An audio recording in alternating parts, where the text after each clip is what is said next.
Hey everybody, this is DraftKings. I'm your host, Taran Atkins, and we are in the international break. That's right. So just after week 3 of the English Premier League, we're in international break. That gives me and the chaps an opportunity to go over some big questions. And so joining me as usual is Andy Davis, Edo Del Monte, and of course, smiling Jamie Hinks. So the question I've got for you gentlemen is this.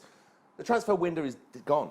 It's over. Big business was made. But what teams do you feel had the best window and which team had the worst? I'm going to start with Edo. Edo, who would you say had a very, very successful transfer window and who had a rotten one? I would have said Man United, West Ham and Stoke, I think all did very well compared to their situations. United couldn't fix everything in one go, but I thought that they got key signings at every sort of position. A spine. Pretty much a spine, which that team lacked the year before. You were buying like Luke Shaw, Herrera and loads of wingers or attackers, and it just didn't have any central midfielders. Right. And he'd rediscovered Fellaini, so arguably they didn't need a Kante kind of player, you would argue. I mean, Schneiderlin also had better tackling stats than he did last season, so hopefully he could always come back in and do that. So I would have also said West Ham because IU, unfortunately, got cropped first game of the season, didn't he, the poor man? So, but I'm saying, you know, Gökhan Torre, Masuaku, Northvite, Feghouli, there's loads of players that excite me, and they've got, I mean, obviously with Europe, it didn't quite pan out the way they were expecting, but they've got a deep team and could potentially do what they did last season. And Stoke, I think, had already done a good job of assembling a squad. So they got in, you know, Boney, Allen, Martin Zindi, you know, attack, defence, midfield.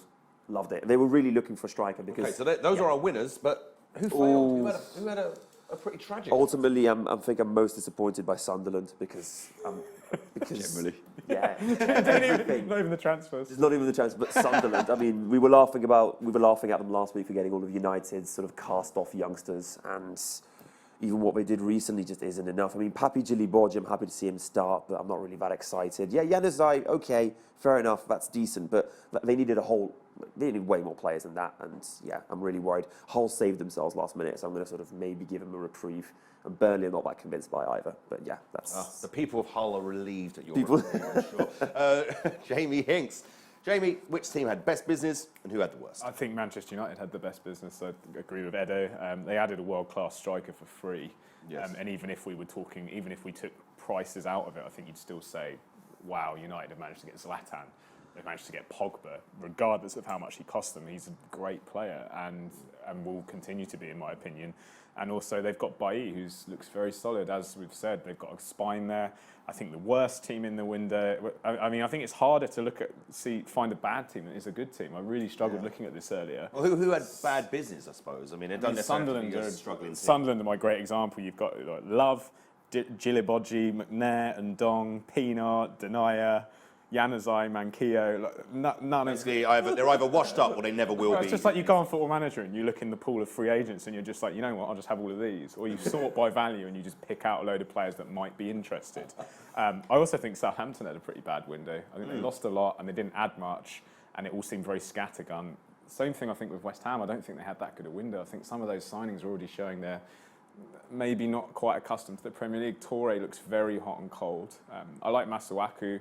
And plus, it will probably all get good once Payet returns. But yeah, they just needed a striker. I don't know whether any of these guys they bought are the answer. Good points. Andy Davis, finally, yourself.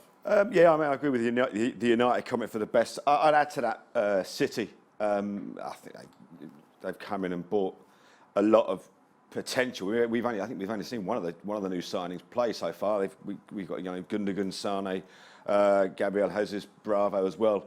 So there's a lot to come from City, and they've arguably got the best squad in the league now.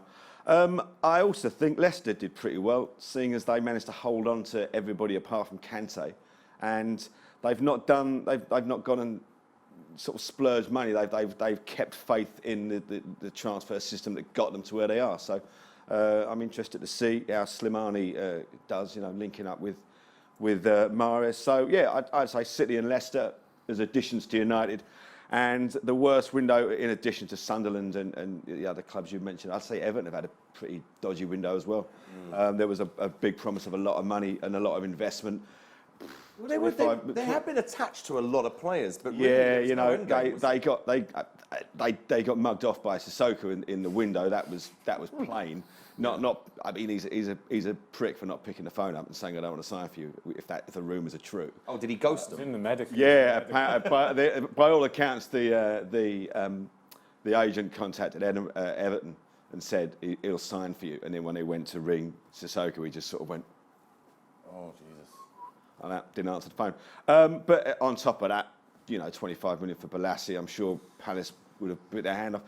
And yeah, there seemed to be a lot of promise linked with a lot of players. None of them turned up. So Everton have, they started the season a mid-table side and they are now continuing to be a mid-table team, which is a shame because they've got a really good manager and they let him down. All right, well, there you have it, everybody. This is DraftKings. If you haven't downloaded the app already, please do so. You can play during the international break, but more importantly, the Premier League starts again next week. Get involved before week 4. You can win big.